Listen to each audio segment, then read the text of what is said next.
différence entre la violence et la non-violence, c'est essentiellement que dans les paroles et tous les actes, nous respectons l'homme dans l'absolu. Tout le monde respecte l'homme, ou veut le respecter. On fait toutes les révolutions et les guerres pour respecter l'homme. Mais en fait, nous ne le respectons pas, puisque nous allons jusqu'à le tuer. Or, le non-violent, lui, il a cette base essentielle de respecter cet homme dans l'absolu.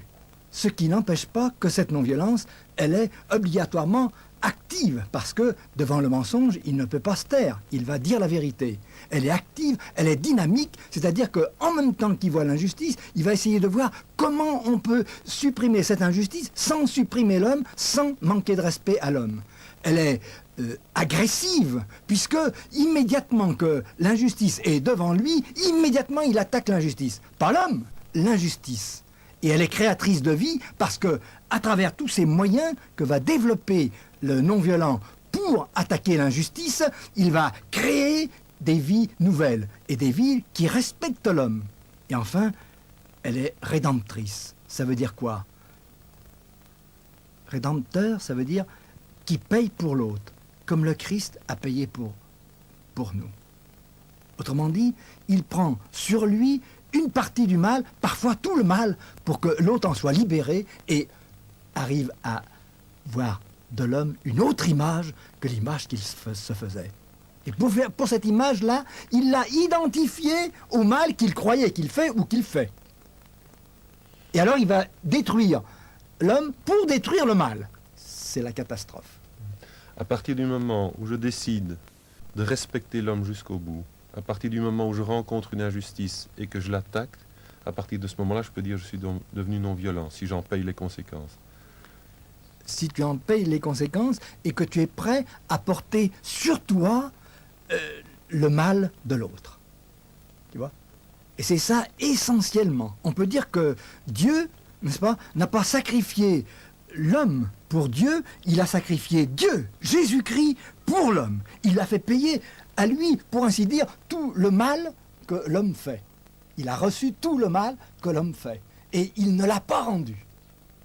Il a coupé cette spirale de violence qui fait que depuis le commencement des siècles, nous faisons continuellement les uns et les autres. C'est peut-être une chose difficile dans la non-violence aussi, c'est qu'on parle souvent de grands exemples, bon, Gandhi, César Chavez, Martin Luther King ou Walesa, et que pour celui qui ne se sent pas l'étoffe d'un Martin Luther King, d'un César Chavez ou d'un Walesa, il ne voit pas très bien comment il peut devenir non-violent seul dans son milieu.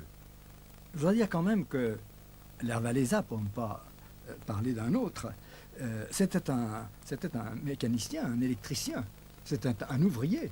Il ne pensait pas du tout devenir ce qu'il est devenu, un leader comme ça. Ni s'était préparé, ni rien. Mais chacune de ses actions l'a préparé au fur et à mesure qu'il a vu l'injustice et qu'il l'a dite, il s'est préparé à devenir ce qu'il est aujourd'hui. Autrement dit, chaque homme peut devenir un Ler Walesa, un Gandhi, un Martin Luther King, à condition que, quand il voit une injustice, immédiatement, il la dit avec respect, avec dignité, c'est-à-dire en respectant l'homme et sa dignité dans l'autre, dans celui qui fait l'injustice. Et c'est le premier pas. Dès que tu l'as dit, il va y avoir des conséquences.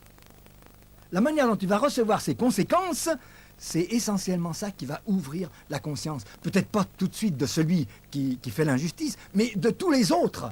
Et c'est tous les autres qui vont lutter avec toi pour résoudre cette injustice. C'est la manière dont on subit les conséquences d'avoir dit la vérité. Jésus subit les conséquences d'avoir dit la vérité jusqu'à la mort sur la croix. Alors tout le monde peut se dire, bon, je n'ai pas été non-violent aujourd'hui. Là, j'ai rien dit devant telle injustice. Ou bien, je me suis emporté, je l'ai engueulé, je l'ai insulté, je l'ai... Alors, je vais pas... Demain, j'essayerai. Et au bout de 10 fois que tu dis ça, automatiquement, tu commences. Tout de même, je vais y arriver, non? Et tu commences à dire la vérité avec respect. Et ça y est. Et je suis prêt à payer ce que... Et tu commences à être non-violent. Demain, tu seras peut-être un leader, mais ça ne te regarde pas. Tu ne t'en occupes pas. Ça va venir automatiquement au fur et à mesure que, voyant les injustices, tu les attaques. Tu ne restes pas insensible devant l'injustice, tu ne restes pas passif C'est ça le plus grave. Vous voyez, Gandhi disait bien, si entre le passif et le violent, je dois choisir, alors je choisis le violent.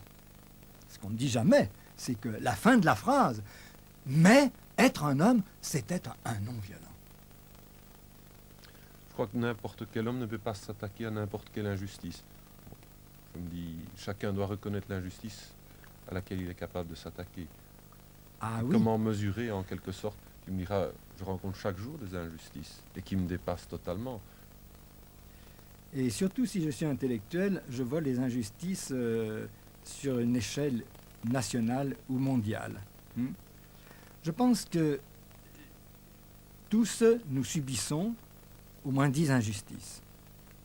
Et nous participons, nous en faisons au moins 10. Et par laquelle va-t-on commencer?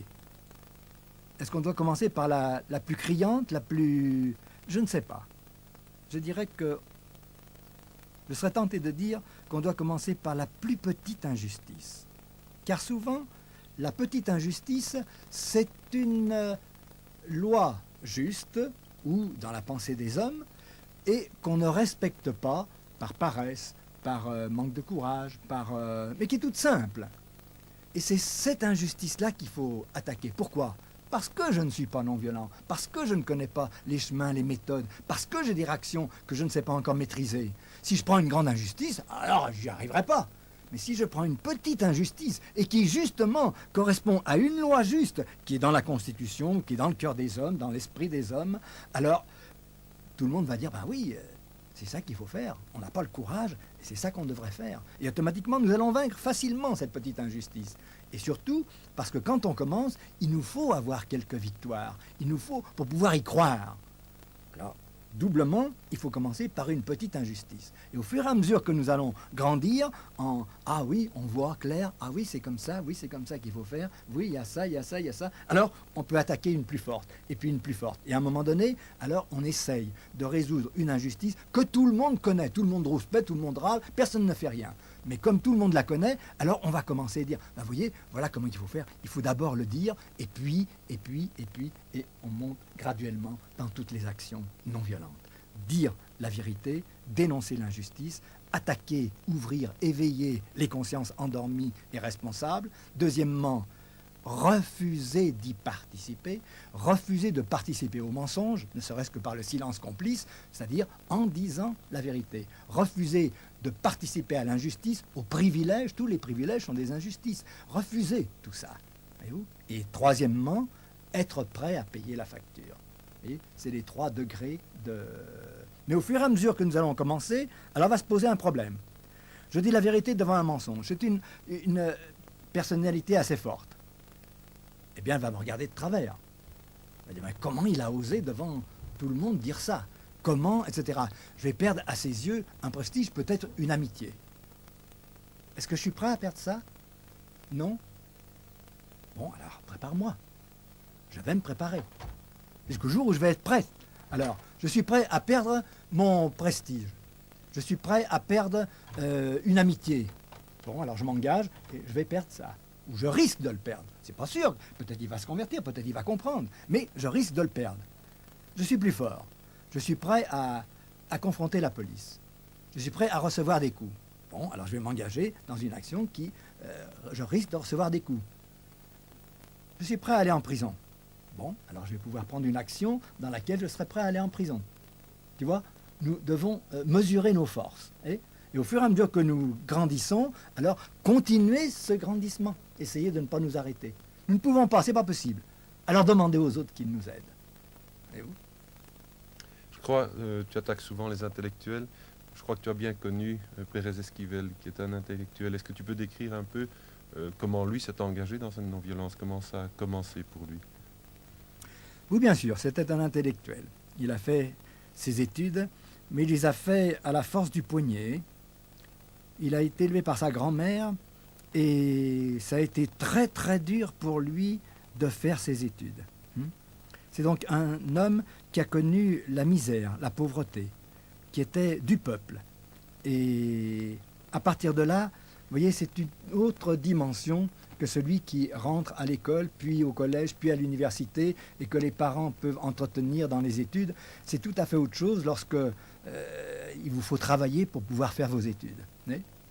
Et alors, dans cette étude, nous sentons, quand nous souffrons comme il a souffert, lui, nous sentons les injustices, nous les vivons, nous les touchons.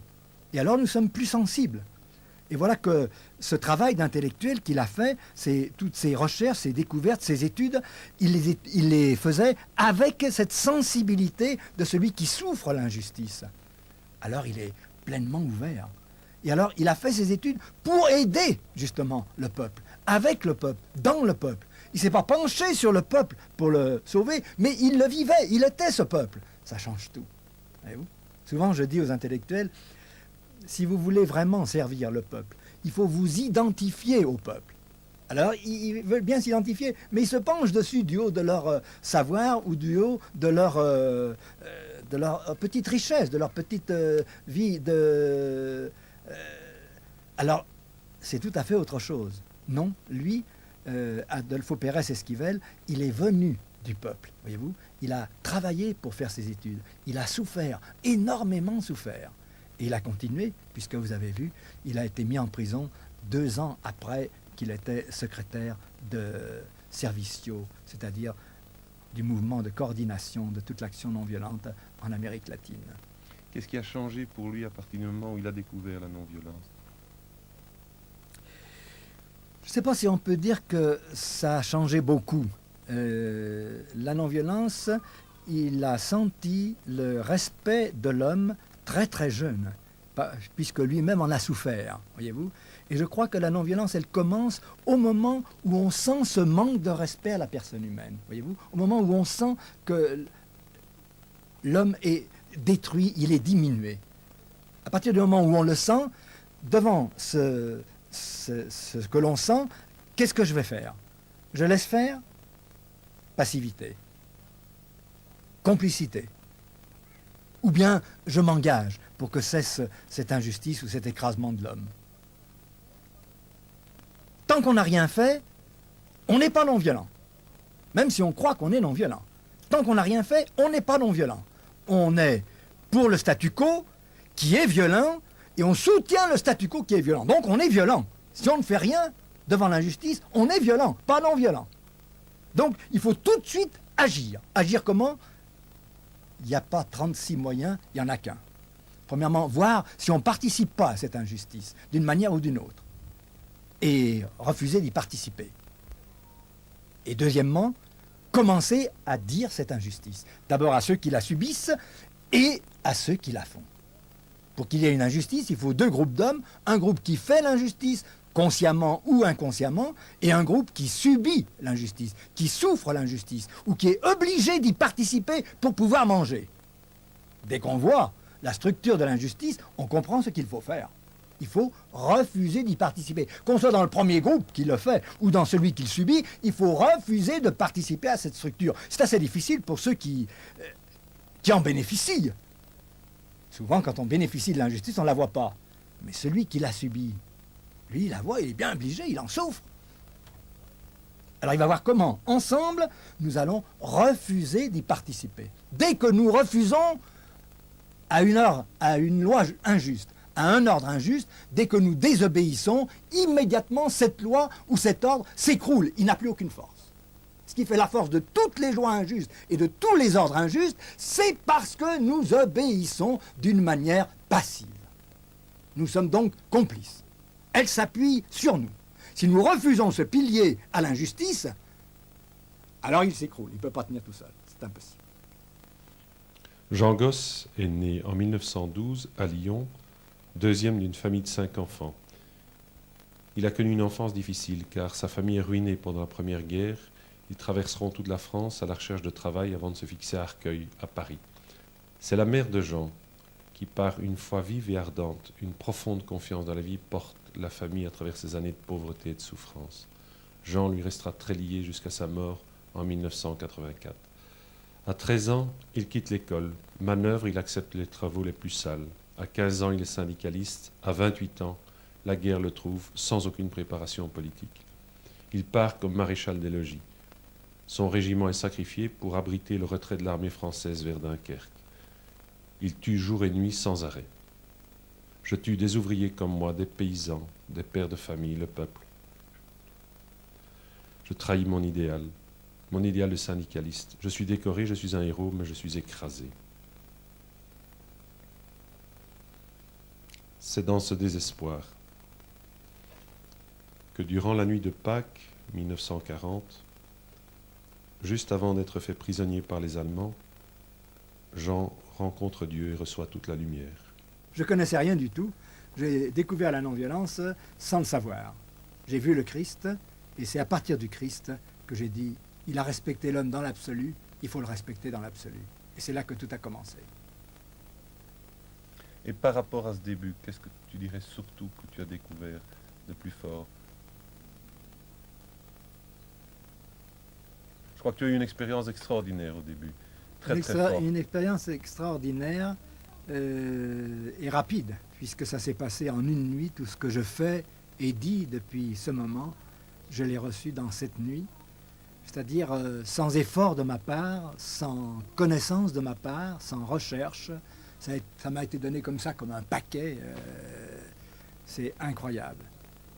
Et moi-même, n'étant pas un intellectuel, je n'ai pas essayé d'analyser, mais pourquoi il m'arrive ça et comment et rien. Non. J'ai joui de ce que j'avais reçu, n'est-ce pas? J'étais calme, en paix, en pleine guerre. Hein. J'étais souriant, j'étais heureux, j'étais fou de joie, et en même temps, j'aimais.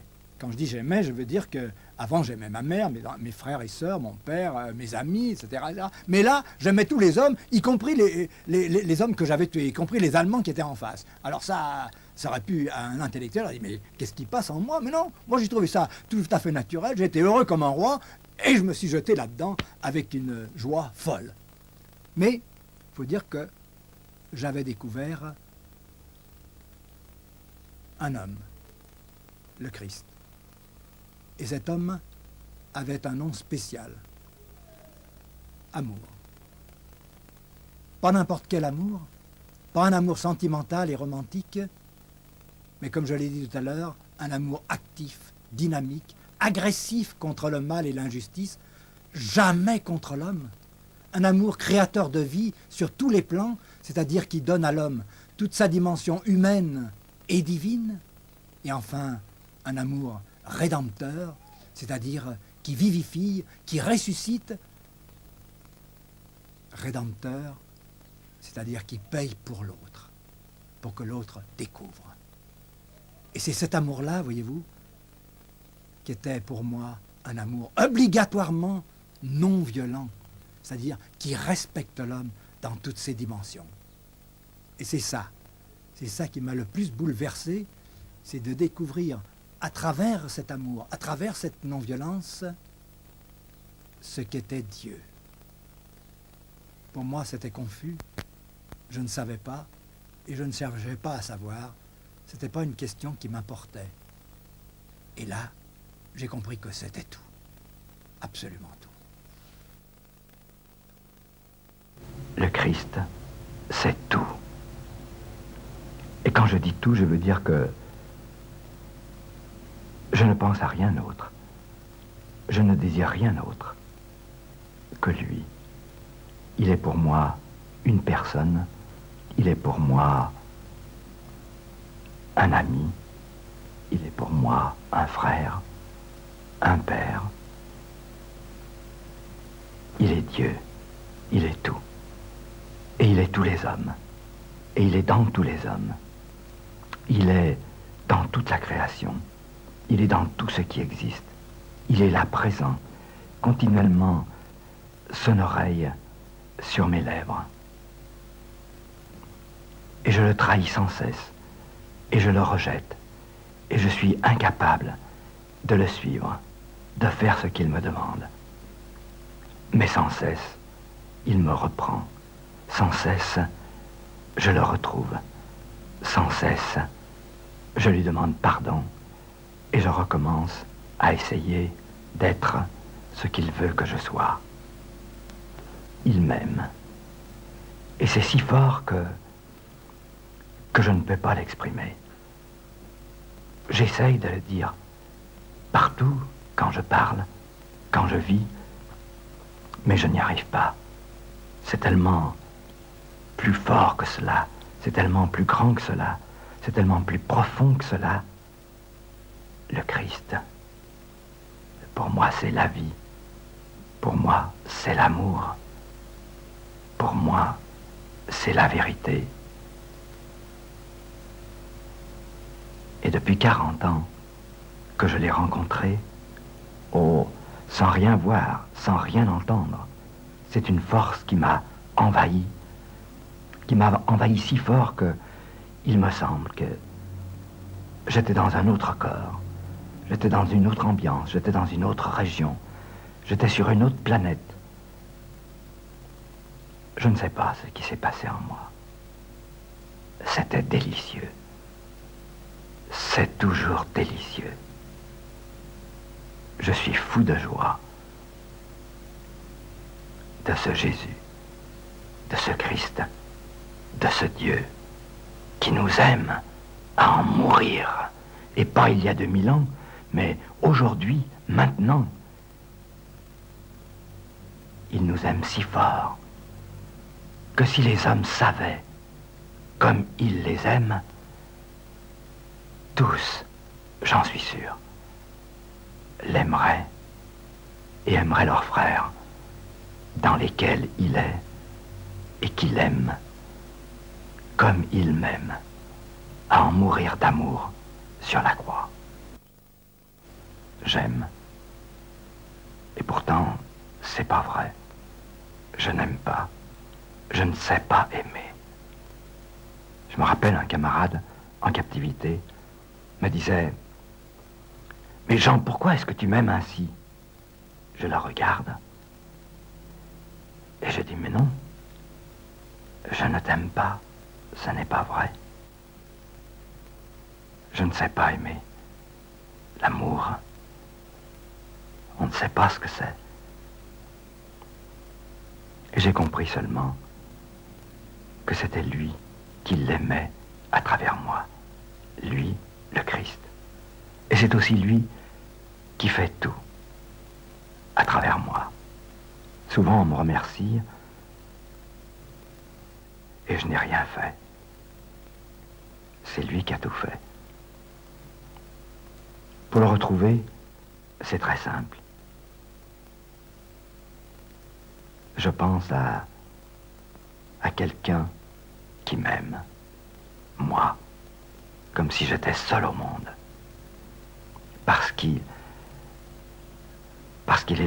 est plus qu'une personne. Il est amour.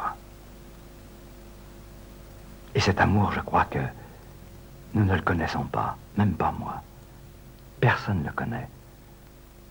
Il est tellement immense, tellement grand, tellement formidable, qu'il nous faudra les milliards d'années de l'éternité pour le découvrir, pour l'apprendre, pour le sentir, pour en jouir, car il nous a créés pour ça, pour aimer et pour être aimé, c'est-à-dire pour être heureux infiniment de son amour, qui n'est pas l'amour seulement d'un père ou d'une mère, seulement d'une fiancée ou d'un fiancé, seulement d'un fils aimé, qui n'est pas l'amour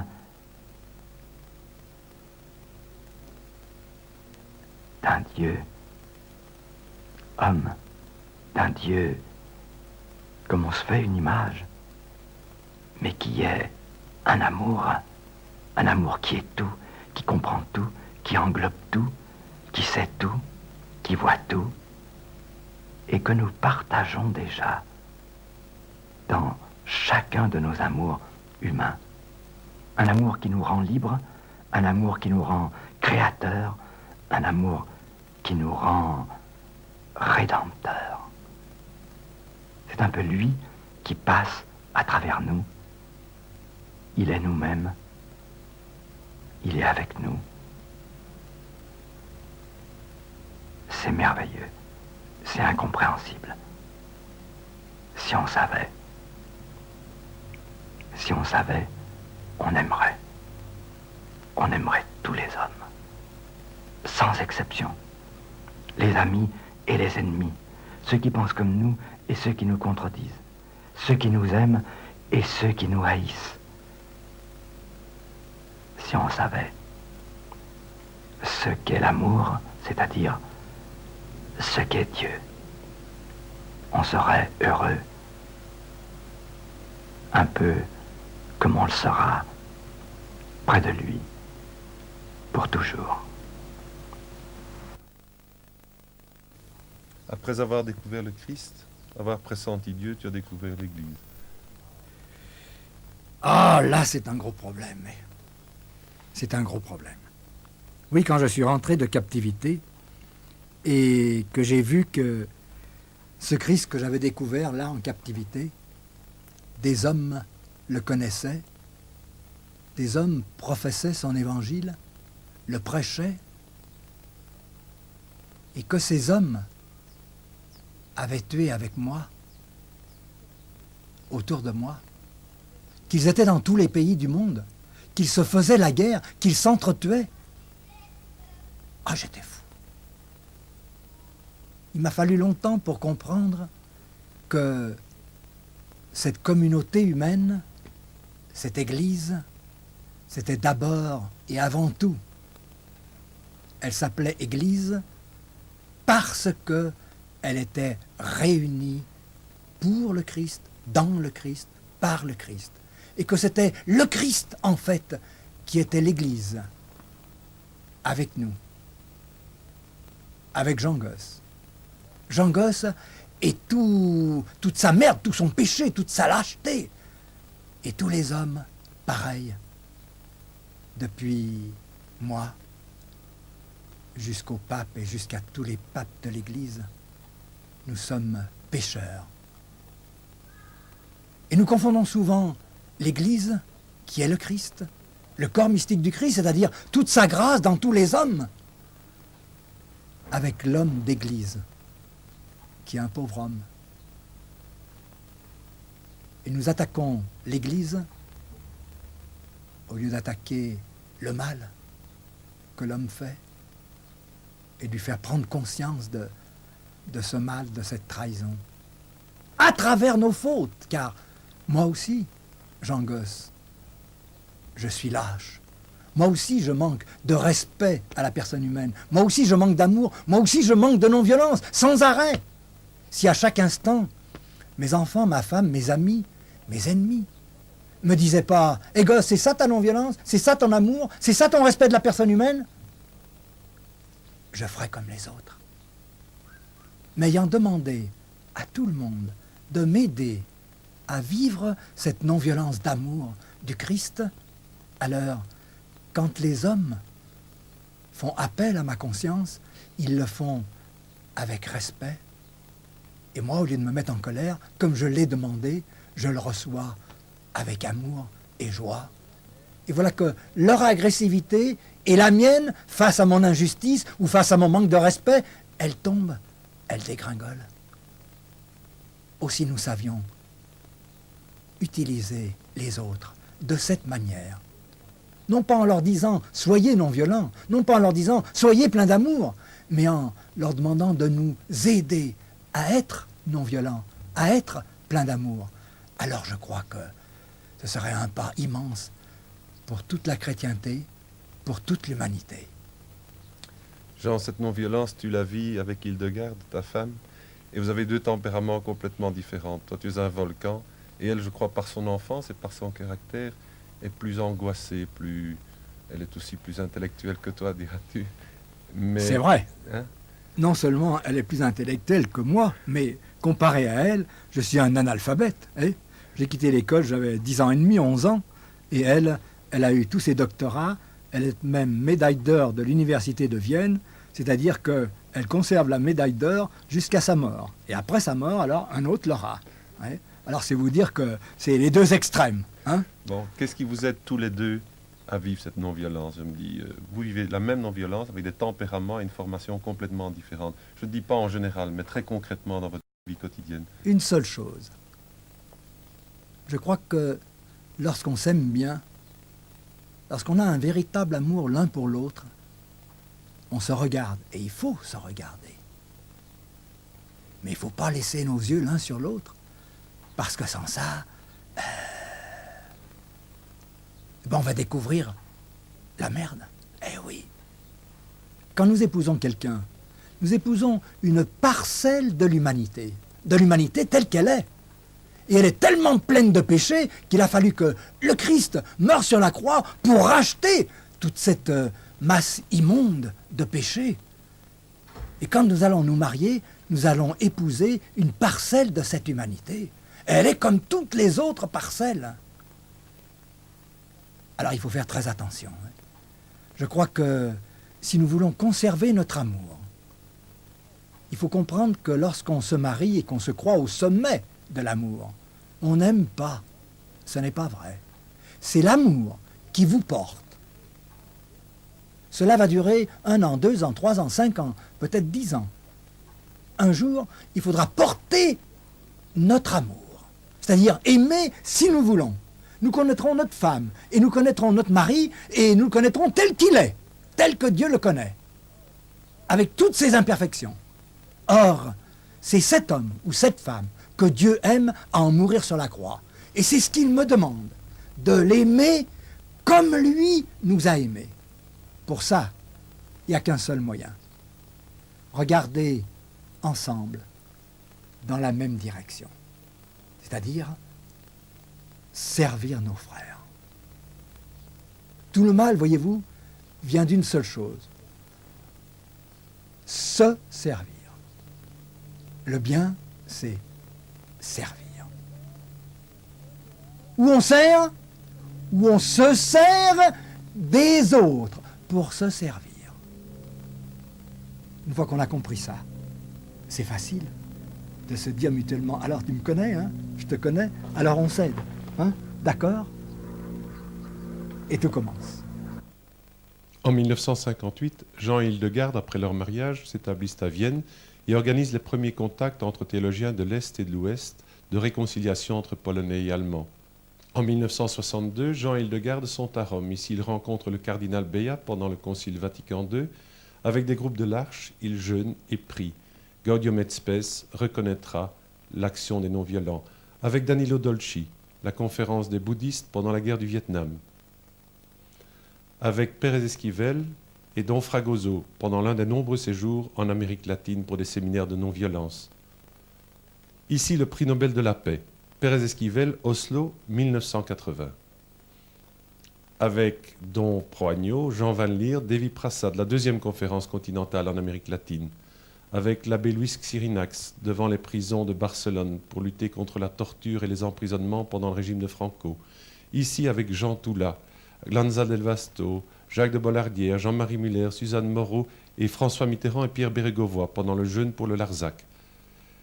À partir de 1984, ce seront de nombreux séminaires dans l'Est asiatique avec des moines bouddhistes en Thaïlande ici. Avec le groupe des évêques philippins, ce séminaire a préparé la révolution non violente des Philippines, dont nous voyons ici tout le petit staff. Avec la présidente Cory Aquino, après son élection en 1986, Jean, en la quittant, lui dit « Madame, si vous êtes plus riche en quittant le pouvoir qu'en y arrivant, vous n'êtes pas chrétienne. » Ce seront les séminaires à Moscou avec Andrzej Grigorczek, Jean Vanier aussi, à l'Académie des sciences sur éthique et non-violence. Au cours de toutes ces années, l'expérience de Jean s'approfondit. Je crois que si nous sommes fanatiques dans notre pacifisme ou dans notre non-violence, nous provoquerons la violence. Il n'y a aucun doute. Mais pour être fanatique, il faut refuser ou être dans l'impossibilité d'aimer l'autre, l'adversaire. Et c'est dans cette impossibilité que nous allons devenir fanatiques et donc violents, dictateurs et écrasés obligatoirement. Tu vois ? Souvent, on me reproche, mais faites attention, dans cet absolu du respect de l'homme, vous avez un absolu là qui automatiquement va vous amener au fanatisme et aux pires violences. Oui, alors ça c'est de ma faute. On dit souvent que tu es violent. Oui, je suis violent, c'est juste.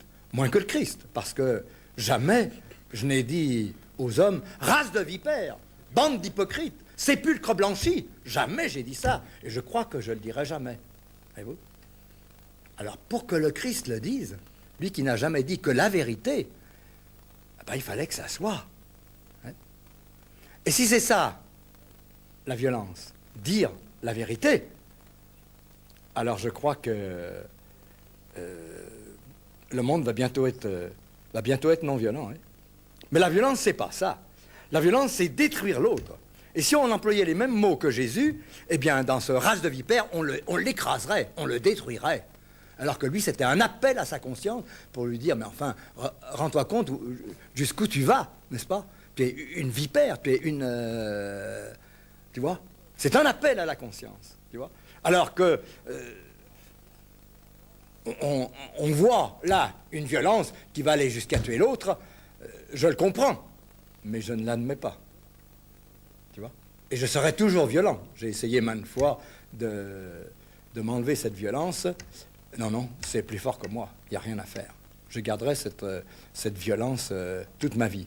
Je lutte pour qu'elle ne devienne pas une violence qui fait du mal, qui blesse, qui tue. J'essaye que ce soit jamais autre chose que la violence de la vérité. Mais je ne suis loin d'être un saint et je blesse.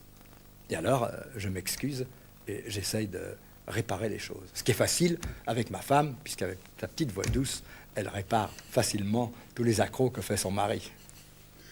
Oui. Puisque, je l'ai dit, je crois que c'est précieux entre non-violents d'essayer de faire un peu notre autocritique. C'est un mauvais mot, mais enfin, de reconnaître nos fautes. Ça, je suis tout à fait d'accord. Sinon, on entre facilement dans ce qui peut être une utopie comme d'autres et qui peut devenir meurtrière comme d'autres. Absolument. Tu connais probablement aussi je crois que c'est Brecht qui l'a dit, Bertolt Brecht, cette phrase: on critique toujours la violence du fleuve, mais on oublie celle des berges. C'est-à-dire, il y a toutes les violences cachées, toutes les violences qui sont installées et qui provoquent la violence. Et ça, ces violences-là seront en nous, non seulement jusqu'à la fin de notre vie, mais jusqu'à la fin des temps. Je dirais que cette violence, c'est le péché. Elle est là.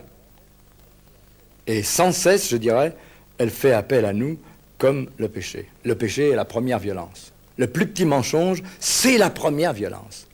Et dès qu'on veut cacher ce petit mensonge, cette petite violence, alors toute la séquelle arrive. Hein?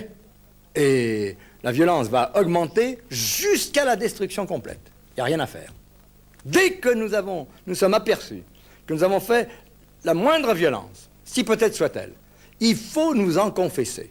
Et pas nous en confesser au curé, etc., mais nous en confesser à ceux contre qui nous avons fait cette violence.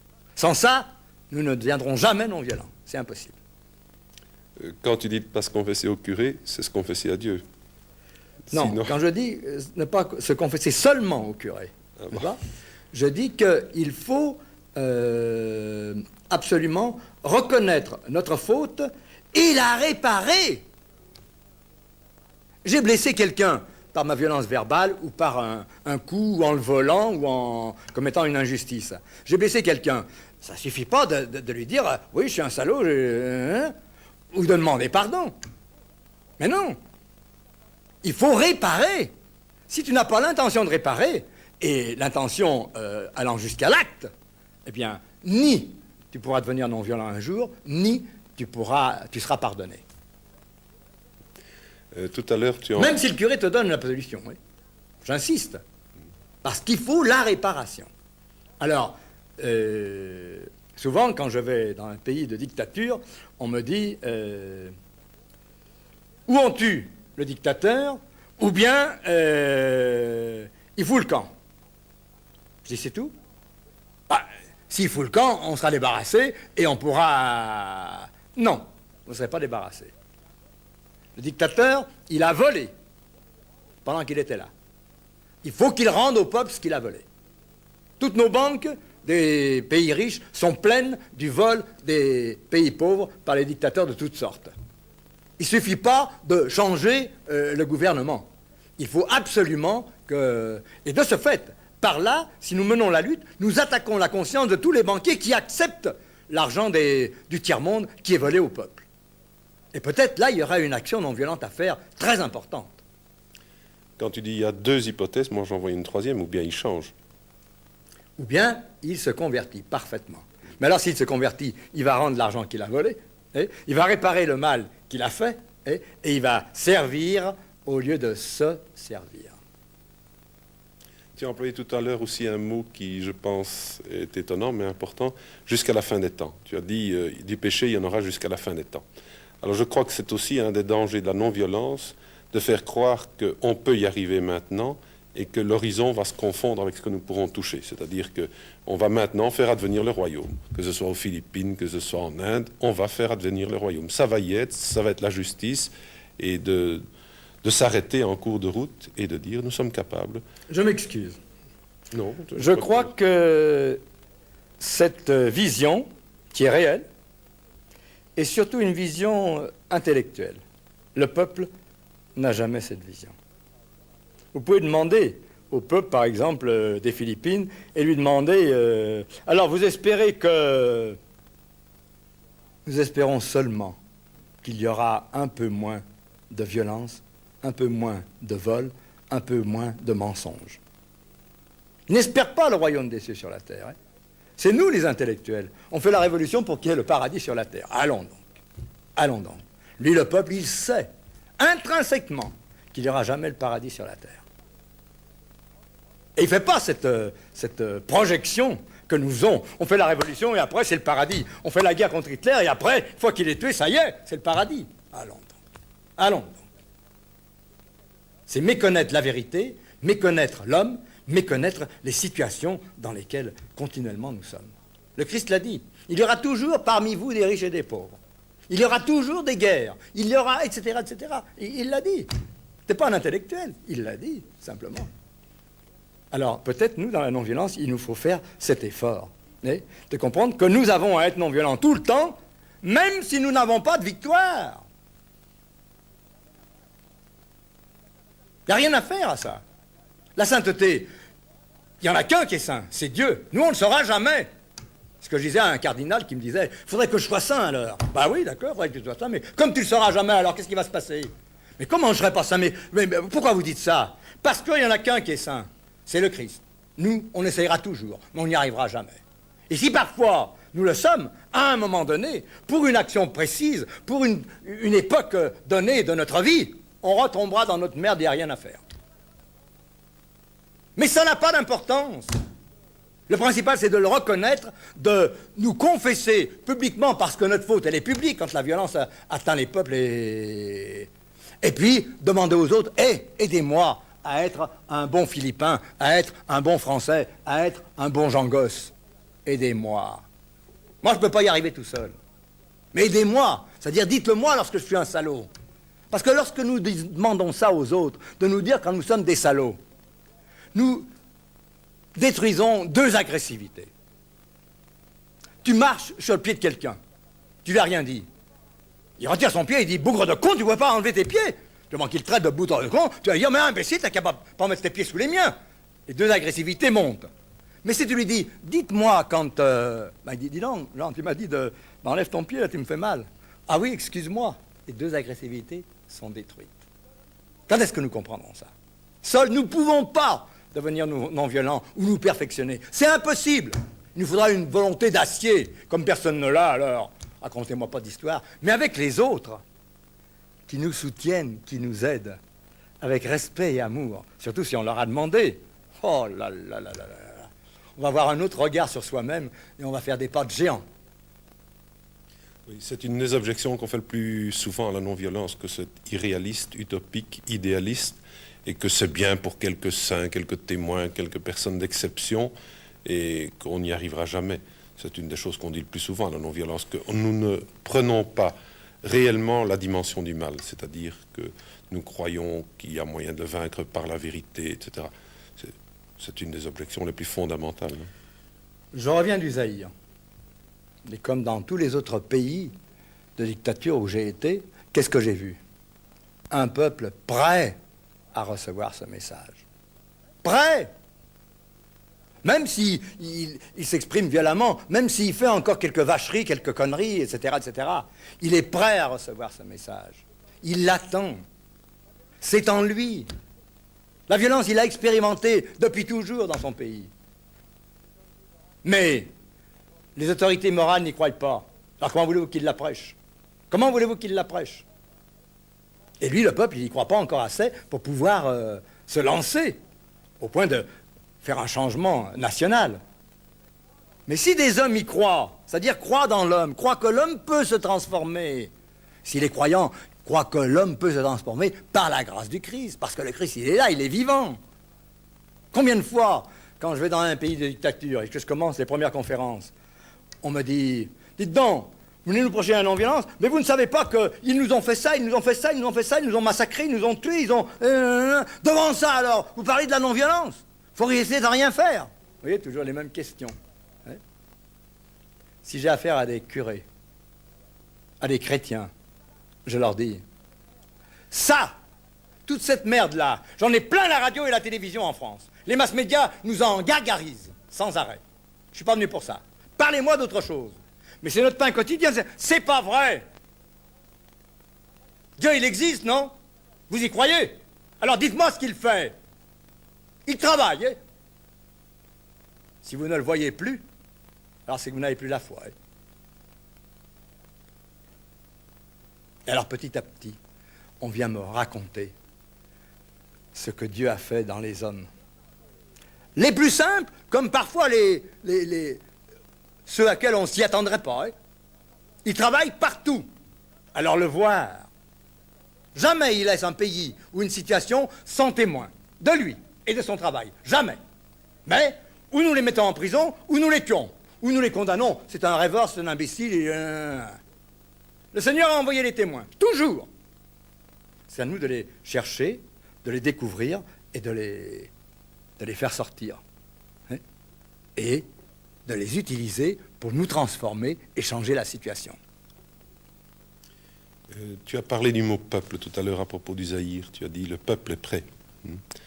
C'est vrai que quand on découvre le cœur d'un peuple, c'est souvent le cas, il est prêt à cette non-violence. Mais ce qui lui manque, ce ne sont pas simplement des autorités morales. Toi, tu dis il suffirait que les autorités morales le disent. Il faut aussi des leaders un peu charismatiques, comme on dit. Un Wałęsa n'est pas à confondre avec le cardinal Glemp. Et on peut prendre dans tous les cas, un Gandhi n'est pas à confondre avec celui qui exerce une autorité morale. Je crois qu'il y a une différence entre le prophète, le témoin, et celui qui a une autorité morale. Il y a du vrai dans ce que tu dis. Mais je voudrais dire que un témoin, un prophète, naît dans certaines conditions, comme un Hitler ou un Staline. Ce prophète, comme cet Hitler, il est porté par une génération, par une situation, par un système, n'est-ce pas, qui lui permet de se développer et devenir le pire des pires ou le meilleur des meilleurs. Je veux dire par là que nous sommes tous responsables, et de nos prophètes, et de nos Hitler. Et c'est au fur et à mesure que nous essayons de ne pas être un petit Hitler, ou d'être un petit prophète là où nous sommes, c'est-à-dire une parole prophétique, c'est de croire à l'amour. C'est ça qui va nous rendre prophétiques. C'est de croire à la vérité. C'est de croire à la justice. Que c'est possible, si nous voulons. Et c'est là qu'on devient prophète. Au moment où on croit que c'est possible, eh ben on s'engage pour le rendre possible. Tant pis si j'y arrive pas, mais pour moi c'est le chemin, là. Et on devient le petit prophète qui, demain, deviendra le grand prophète si tout le monde soutient cette inspiration de Dieu pour son peuple. Quand toi tu as peur, quand tu dois partir au Liban, supposons, ou dans un pays où tu sens qu'il y a une menace physique d'arrestation, comment réagis-tu en face de ta peur? C'est plus difficile, là. Le chrétien peut être seul à un moyen de se libérer de la peur. Tu la ressens souvent, toi? C'est sa foi. La foi doit être un moteur. La foi, ce n'est pas de croire ceci, croire cela, croire Non, non, non. La foi, c'est un moteur qui va nous permettre de vivre autrement une situation donnée. Disons, une situation de violence. La plupart des situations sont des situations de violence. Mais cette foi, dans le Christ, dans sa parole, dans sa résurrection, nous pouvons la découvrir aussi chez l'athée. Sa foi dans l'homme lui permet parfois de faire des choses que nous, chrétiens, nous ne faisons pas. Je veux te poser quand même une question par rapport au rôle politique de l'Église aussi. C'est-à-dire, tu demandes que l'Église s'engage, comme elle l'a fait aux Philippines. Je crois que cela répondait à peu près à ce que tu souhaitais. Que le cardinal Sin Tout à fait. se soit engagé à convoquer le peuple entre les deux partis qui voulaient s'entretuer. Il a pris des responsabilités, il les a pris au bon moment. Je crois qu'il y avait été préparé un peu grâce à vous. Il reste que, et ça on le voit davantage en Pologne, l'Église doit aussi toujours rester le témoin de quelque chose d'un au-delà. Elle ne peut jamais se confondre avec ce que peut promettre un gouvernement, avec ce que peut proposer même la justice humaine. Et c'est le problème qui se pose aux Philippines aujourd'hui. Comment l'Église va-t-elle montrer qu'elle ne se confond pas du tout avec le régime et qu'elle est l'annonciatrice, qu'elle est le témoin d'un au-delà en quelque sorte? Je crois d'abord que l'Église, avant d'être le témoin d'un au-delà, comme le pensent les gens, elle est témoin de la vérité, de la justice et de l'amour sur la terre. L'annonce d'un au-delà, c'est que dans l'au-delà, tout le monde aura cette vérité, cette justice et cet amour incarné, il la vivra, il l'a pleinement. Mais son devoir, c'est de la vivre sur la terre. Comment va-t-elle se démarquer du pouvoir avec Mme Aquino, qui est chrétienne, qui a été soutenue par l'Église, etc. Simplement ceci.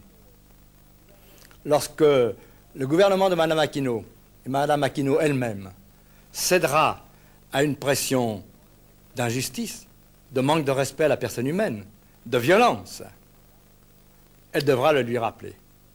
Et lui dire là, ma fille, non.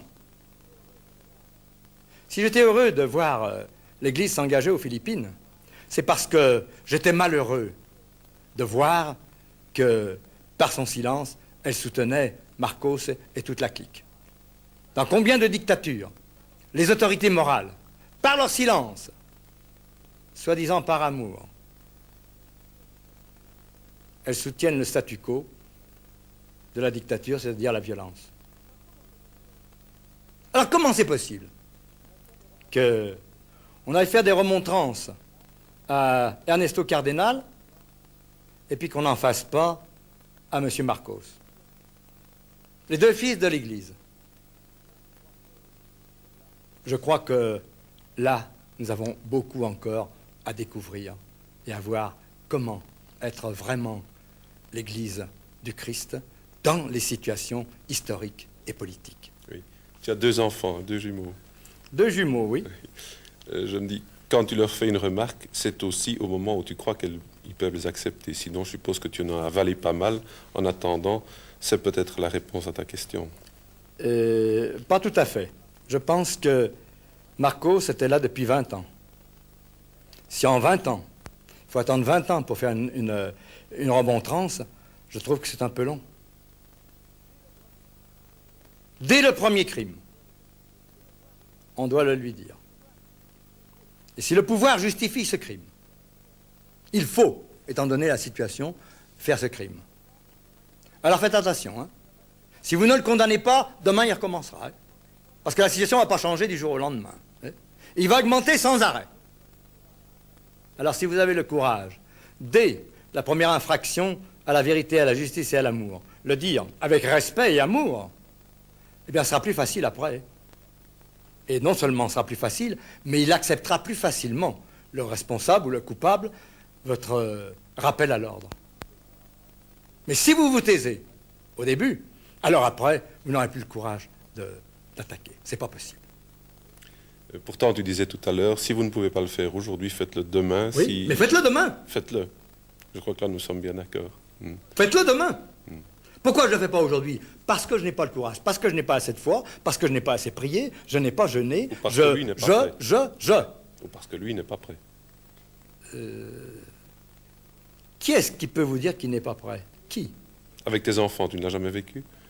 Regardez Jésus devant Pilate. Pilate est loin de tout, oui. À lui, à cet homme, devant lequel il commence par le silence. Et l'autre lui dit, tu sais pas que j'ai le pouvoir de te condamner à mort? Réponds-moi. Tu n'aurais pas ce pouvoir si mon Père qui est dans les cieux ne te l'avait donné. D'un seul coup, à cet athée, il lui révèle tout. Il lui dit tout. Il l'a dit. Et à un moment assez difficile, hein, vous ne croyez pas? Oui. Est-ce que Pilate était capable de recevoir ce... Non, il a rien changé. Donc c'était pas le moment de lui dire alors. Cela, c'est difficile à dire, mais il ne l'a pas dit dès le premier jour de sa vie publique non plus. Pardon, il a dit à ses apôtres, les hommes du monde font ça et ça et ça. Les chefs du monde font ça et ça. Vous, qu'il en soit tout autrement entre vous. Oui. Le plus grand parmi vous doit être le serviteur de tous. C'est pourquoi j'ai pris un tablier pour vous laver les pieds, afin que vous fassiez comme moi, entre vous. J'en viens à une autre question un peu différente.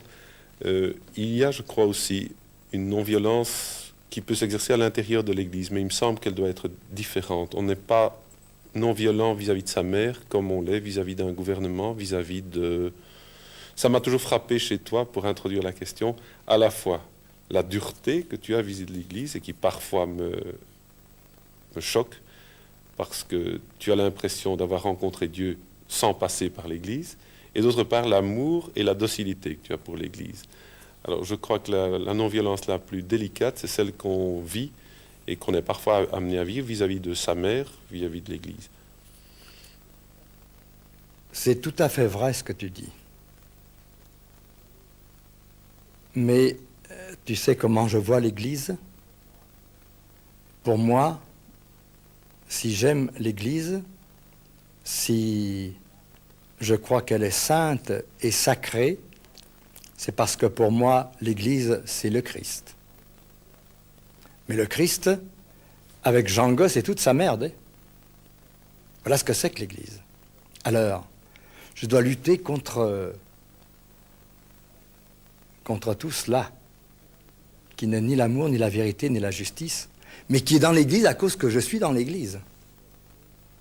Et je dois lutter aussi bien auprès de moi-même et de mes enfants qu'auprès des évêques, des cardinaux, des théologiens et des papes. Je suis responsable. Pour moi, un laïc est responsable du monde et de l'Église. Il est responsable de Dieu devant le monde et de Dieu devant l'Église. Qu'est-ce que nous demandons aux prêtres et aux religieux? Une seule chose, qu'ils nous disent ce que le Christ a fait et ce qu'il a dit, et qui ne s'occupe pas comment nous incarnerons la parole. Lui, le Seigneur, c'est lui qui nous donnera les grâces nécessaires pour incarner cette parole. Ce qu'on a besoin, c'est de cette parole vivante et créatrice. Mais, quand nous voyons que cette parole elle-même est trahie par nos responsables de cette Église, nous avons le devoir de le leur dire. Mais il faut le leur dire avec respect et beaucoup d'amour, pas comme Jean Gosse parfois leur dit. Hein. Il est tellement furieux, il vit dans le peuple, il voit les conséquences de toutes ces trahisons. Il en souffre à crever. Alors, il le dit parfois avec dureté.